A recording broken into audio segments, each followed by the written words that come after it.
Doctor Hridesh from height increase info. So हमारे साथ हमारे एक पेशेंट हैं, he lengthen around 6 centimetre femur lengthening and अभी ऑलमोस्ट 5 मंथ हो गए। 5 मंथ कंप्लीट हो चुके हैं and he is in recovery phase.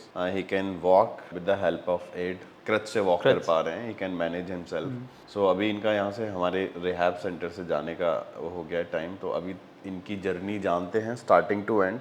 5 month की जर्नी कैसी रही है, फ्रेम के साथ कैसा एक्सपीरियंस था, उसके बाद में रिकवरी में क्या क्या एडवांटेज और डिसएडवांटेज रहे हैं। तो what was your starting height? Starting height was around 168 167 ऐसी थी। Like on good day it's 168.5 in fact, but शाम तक आते आते 167 कंप्रेशन के बाद, तो उतनी थी। सो इनिशियल एक्सपीरियंस कैसा था? जैसे 5 डेज का तो हम हॉस्पिटल का एक्सपीरियंस और उसके बाद का ऑलरेडी पोस्ट कर चुके हैं आपका। फ्रेम में आफ्टर 2 to 3 सेंटीमीटर कैसा एक्सपीरियंस रहा? कितना पेनफुल था फीमर लेंथनिंग? आपके लिए कैसा रहा एक्सपीरियंस? फ्रेम्स में एक्चुअली चीज़ें स्टार्टिंग में सब ठीक चल रही थी, बट मुझे क्या है कि वायरल फीवर एक बार ही हुआ था। मैंने शायद से लास्ट इंटरव्यू में मेंशन भी करा ड्यूरिंग लेंथनिंग? During lengthening. तो वायरल फीवर हुआ तो उसमें थोड़ा फीवर वगैरह ज़्यादा आया, तो 5 दिन के लिए ऑलमोस्ट फिजियो नहीं करी थी। तो उसकी वजह से फिर क्या हुआ, अभी फीवर की वजह से मसल्स भी पेन वगैरह कर रही थी, तो उसके बाद फिर मेरे लिए थोड़ी सी जर्नी हार्ड हो गई थी। एंड मेरे ये वाली जो पिन थी, यहाँ पे पिन कटिंग भी काफ़ी ज़्यादा हो रही थी, क्योंकि मेरी काफ़ी स्ट्रॉन्ग ऐसे मसल थी, टाइट एकदम, और फ्लेक्सिबिलिटी उतनी नहीं थी जितनी होनी चाहिए थी। मैंने स्ट्रेचिंग वगैरह ज़्यादा नहीं करी थी, तो उसकी वजह से ही मुझे ये वाली पिन्स ने काफ़ी प्रॉब्लम दी थी। बाकी का सब सही था, और फीवर ठीक होने के, वायरल फीवर ठीक होने के 15 दिन बाद तक जाके चीज़ें मेरे लिए नॉर्मल हो पाई थी, मतलब मसल वाइज मसल पेन होता था। उसके बाद थोड़ा था पेनफुल। अराउंड 3 मंथ तक फ्रेम लगे हुए थे। 2.5 मंथ्स 2.5 मंथ। 2.5 मंथ्स में फ्रेम निकल गए थे मेरे, तब तक हो गया था। और थोड़ा सा था टफ, उसकी वजह से जर्नी थोड़ी हार्ड हो गई थी मेरी, बट ठीक है, लेंथनिंग हो गई, निकल गया। फेज निकल गया, एंड अभी रिकवरी स्टार्ट हुई। देन पहले स्टैंडिंग से स्टार्ट करा 1 वीक, देन 1 वीक पे वॉकर से थोड़ा थोड़ा वॉक करा, एंड देन क्रच पे आया। क्रच पे स्टार्टिंग में थोड़ा सा लगता था कि डिसबैलेंस ना हो जाए जो भी है, लेकिन अब काफ़ी मिनिमल सपोर्ट ले रहा हूँ मैं क्रच से भी। सो होपफुली मैं ट्राई करूँगा कि 1 मंथ में इंडिपेंडेंट वॉक आ जाए, विदाउट दैट पेंगुइन वाले जो होता है ना, उसके बिना, नॉर्मल मतलब प्रॉपर गेट पैटर्न। हाँ, प्रॉपर पैटर्न के साथ। तो फीमर लेंथनिंग जैसे एक सेगमेंट में मोस्टली लोग टिबिया कराते हैं, फीमर लेंथनिंग कराने के पीछे कोई स्पेसिफिक रीजन था कि फीमर ही कराना है, या फिर जैसे कुछ अपना रिसर्च किया? फीमर एक तो मैंने सुना था कि हील काफ़ी फास्ट होता है, एंड एक और इम्पोर्टेंट चीज़ कि इसमें ना स्कार्स नहीं दिखते, क्योंकि जैसे मैं ज़्यादा शॉर्ट्स वगैरह पहनता नहीं, तो यहाँ तक भी अगर आ गया तो कोई दिक्कत नहीं है, स्कार्स मिनिमली रहते, मतलब स्कार्स दिखेंगे ही नहीं, इतना ऊपर कौन दिख रहा है। तो स्कार्स और फास्ट रिकवरी। और मुझे क्या था कि जब मैंने वीडियोस वगैरह देखी थी कहीं हर जगह, बाहर इंडिया से बाहर भी, तो मैं देखता था कि टीबिया कराने के बाद ना लोगों के बैलरीना आ जाता है, तो थोड़ा प्रॉब्लम देता है, वो फिक्स होने में टाइम लेता है। तो मेरे दिमाग में ये बैठा होता है कि यार फिक्स होने में टाइम लेता है, पता नहीं ये फिक्स हो ना हो, थोड़ा सा रह ही जाए, तो मुझे वो सारी चीज़ें लगती थी। ऐसा है क्योंकि हमारे पास टिबिया के पेशेंट्स हाँ, भी है। वैसा तो नहीं है। तो इन टर्म ऑफ रिकवरी आपको कुछ पर्सनली लगा है कि मेरी रिकवरी फास्ट है, या फिर फीमर में फास्ट है, टिबिया में थोड़ा स्लो है, ऐसा है? हाँ, मुझे थोड़ा सा ऐसे फील हुआ। एक्चुअली क्या है कि मेरे साथ में टीबिया वाले भी पेशेंट थे। टीबिया में एक्चुअली क्या होता है कि अनलाइक फीमर, जैसे आपको स्टैंडिंग भी करनी है तो इनिशियली ना कुछ पैर पे ब्रेस बांधने पड़ते हैं, क्योंकि पूरी बॉडी का वेट जिस पे जाता है। तो वो था, और अभी उनको वॉक वो कर लेते हैं ब्रेस बांध के, कोई दिक्कत नहीं है। मेरा है यहाँ पे डॉक्टर मैक्स, उनके, हाँ, वो आगे लोगों ने इंटरव्यू देखा होगा, तो वो काफ़ी अच्छे दोस्त हैं मेरे। तो उनसे ही मैंने देखा कि उनको, जो अभी वो भी क्रच पे आ चुके हैं, बट जितना ज़्यादा मिनिमल सपोर्ट मैं ले रहा हूँ उतना वो नहीं ले रहे, तो लेकिन वो रिकवर कर रहे हैं अच्छे से, एंड उनका बैलरीना भी नहीं है। तो बैलरीना तो मैंने यहाँ पे आके मैंने एक चीज़ देखी है कि रिकवरी हो, कॉम्प्लिकेशन हो, ये पर्सन टू पर्सन काफ़ी ज़्यादा वेरी करती है। वेरी करती है। जैसे मेरे ये पिन कटिंग इतनी ज़्यादा हुई, यहाँ पे किसी की नहीं हुई, ये सर आपको ही पता। तो और अभी जैसे आप किसी के साथ कंपेयर नहीं कर सकते, बिल्कुल हर बॉडी का अपना अलग एक बिल्कुल बिल्कुल। अब जैसे एक बंदा है जो अभी रिसेंटली कल परसों वीडियो आया उसका, तो उन्होंने फीमर करा था। आई डोंट नो उनका क्या नेम है। तो अभी दो पेशेंट्स दो पेशेंट्स के साथ जो था, 5 सेंटीमीटर। हाँ, उनमें से एक जो था उनका उनकी काफ़ी अच्छी बेंडिंग थी, काफ़ी ज़्यादा अच्छी, बहुत इंप्रेसिव था उनका ये लेंथनिंग के टाइम पे भी ना, फ्रेम्स पे भी सारी जितनी भी एक्सरसाइज वो काफ़ी अच्छे से करते थे, स्ट्रेचेस जितने भी थे। तो मुझे लगा इनका इनकी रिकवर तो बहुत ज़्यादा फास्ट होने वाली है, लेकिन वो अभी वॉकर पे ही है। लेकिन वेदर मतलब वेरएज मैं अभी काफ़ी उसमें सही हो गया बाय गॉड ग्रेस।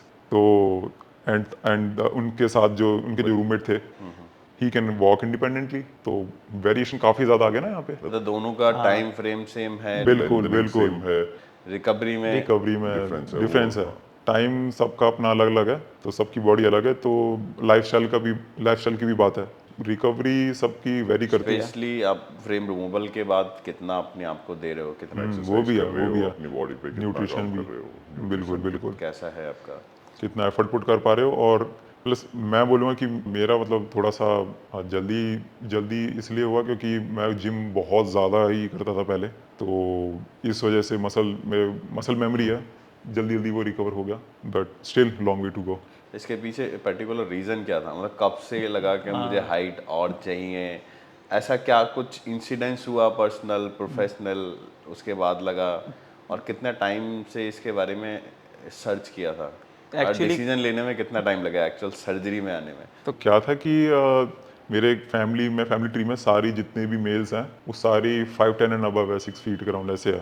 तो सिर्फ मेरी मम्मी के जो दादा हैं उनकी हाइट मेरे बराबर थी, तो वहाँ से मेरे अंदर वो जीन आया। तो जब भी फैमिली गैदरिंग हो रही है तब बड़ा ऐसा अजीब सा लगता था। मतलब 167 इज अ गुड हाइट। 167 168 ऐसे थी, बट मुझे लगता था कि कम है, पर्सनैलिटी वाइज मुझे लगता था कि हाँ I can, if I have few more inches तो हाँ ज़्यादा अच्छा रहेगा लाइफ के लिए। और जैसे दोस्तों में अगर हैं तो कोई पॉइंट नहीं है, तो कुछ भी अगर वो पॉइंट मार दिया तो उस टाइम पे तो मजाक कर दिया, लेकिन वो है ना कि दिमाग में बैठ जाती, यार ये बात तो है, ये ना हाइट की तो वो सही दिक्कत है, बोल यार ये चीज़ तो मैं कंट्रोल नहीं कर सकता। जैसे आपने किसी अगर थोड़ा ओबीस है बंदा तो उसके बॉडी पे अगर बोल दिया तो बंदा जिम करेगा, वो सही फिक्स कर सकता है, बट हाइट एक ऐसी चीज़ है ये फिक्स नहीं करी जा सकती। एक पर्टिकुलर एज के बाद वो नहीं, स्टॉप हो ही जाता। बिल्कुल, ये जो बोलते हैं ये ले लो मेडिसिन ले लो ये ले लो, कुछ नहीं होता उससे।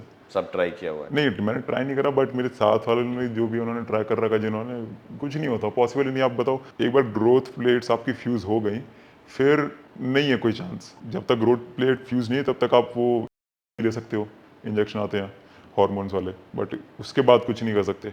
तो height surgery is the only option. तो मैं देखते रहता था, 3rd ईयर में जब मैं था तो मेरा था कि यार कुछ तो होगा, इनके इतने एडवांस हो चुकी है दुनिया, कुछ तो होगा। तो वहाँ पे मुझे एक फिर पता चला इलिज़ारो फ्रेम कुछ होता है, इलिज़ारो सर्जरी कुछ होती है। तब मैंने वहाँ से देखा तो पहले तो मैं डर गया, वो फ्रेम को देख के डर गया। फिर मैंने उसकी डॉक्यूमेंट्री देखी BBC की, तो उस पर वो लोग दिखाई इस तरीके से रहती, इट्स वेरी पेनफुल और कैसे कैसे होता है, तो काफ़ी स्केरी लग रहा था मुझे दिखने में। बट फिर धीरे धीरे करके जैसे जैसे टाइम बीता और फिर ये चीज़ें फिर से होने लगी कि जा रहा हूँ फैमिली गैदरिंग में, वैसे लग रहा है, तो मैंने कहा ये लाइफ टाइम तो इस चीज़ के साथ नहीं रहा जा सकता, I have to get rid of this. तो मैंने कहा देखते हैं, एक बार एक्सप्लोर करते हैं, कुछ पेन कम हो या कुछ एक्सपीरियंस बंदे हो, कुछ हो तो वहाँ से देखते हैं। तो एक फॉरेनर बंदा है, काफ़ी फेमस चैनल है उसका, उसने 2 बार सर्जरी कराई है, तो वहाँ से मैंने इन्फॉर्मेशन गेन करी। फिर मैंने कहा इंडिया में कुछ है, तो इंडिया में जब मैंने सर्च करा तब आपका मुझे वीडियो मिला, तब आई वॉज रियली हैप्पी कि यहाँ पे, क्योंकि I was looking for something कि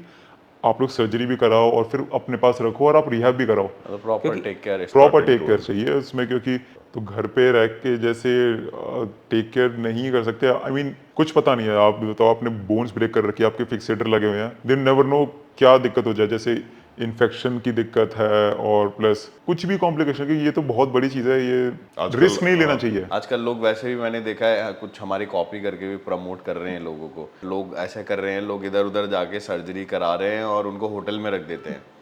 दे थॉट कि हमें इंडिविजुअल होटल मिल रहा है पेशेंट्स को, अच्छा है कि मतलब वो दिखने में मे बी फैसिनेटिंग लगता है, अच्छा लगता है, बट ऐसा नहीं हो सकता। टू बी ऑनेस्ट मुझे वो जो एस्थेटिक्स है उससे कोई मतलब नहीं था, मुझे पता है, क्योंकि इनिशियली स्केरी लग जाता है, लगता है मुझे। जब लोग आते हैं कि अरे इंडिविजुअल रूम मिल रहा है, अच्छा है सब कुछ, तो डू यू थिंक वो चीज़ें मैटर करती नहीं है? नहीं, बिल्कुल मैटर नहीं करती है। आप इतना बड़ा स्टेप ले रहे हो, ये बहुत ही बड़ा स्टेप है, ये लाइफ चेंजिंग स्टेप है। अगर आपने ध्यान नहीं दिया तो लाइफ डिस्ट्रॉय भी हो सकती है, बट अगर आज सही लोगों के साथ हो, आप अपना ध्यान अच्छे से रख रहे हो ड्यूरिंग लेंथनिंग, तो लाइफ चेंज भी हो जाएगी इन पॉजिटिव वे। मेरा तो ये सजेशन रहेगा पर्सनली, अगर कोई अगर देख रहा है इस सर्जरी को, कि भाई आप रिहैब सेंटर भी देखना कि सारी फैसिलिटी इंक्लूड होनी चाहिए, जो लोगों को पता है कि वो क्या कर रहे हैं उनके साथ ही आप करवाओ। ऐसा नहीं कि आप घर जाओ, ये नहीं हो पाएगा, और करना भी नहीं चाहिए, क्योंकि you never know what might go wrong.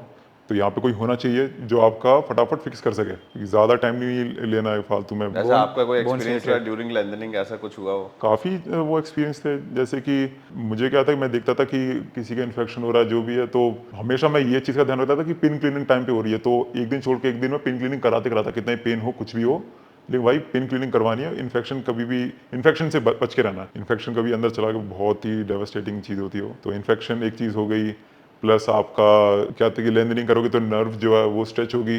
तो मेरे क्या था कि यहाँ पे अंदर की साइड ना थोड़ा सा ऐसे एकदम से ना झटका टाइप से ऐसे आता था, जर्क आते? जर्क, हाँ बिल्कुल वैसे आता था, बीच में आने लग गया था। तो वो 2-3 दिन के लिए था। तो फिर मैंने बताया, मैंने कहा ऐसे ऐसे है, तब मुझे कुछ मेडिसिन दी और फिर वो सही हो गया, रिलैक्स हो गया सब। और मतलब राइट टाइम पे राइट ट्रीटमेंट मिलना बहुत ज़रूरी है, नहीं ट्रीटमेंट हुआ बहुत डेवस्टेटिंग होता है वो। सो इट्स गुड कि आप रिहैब सेंटर जाओ, रिहैब सेंटर में ही रहो और एक्सपीरियंस लोगों के साथ रहो, फिजियो टाइम पे करो और डॉक्टर के साथ मिलो टाइम टू टाइम। और कोई भी दिक्कत है, कुछ भी है, कुछ नहीं छुपाना, सब कुछ बताना है।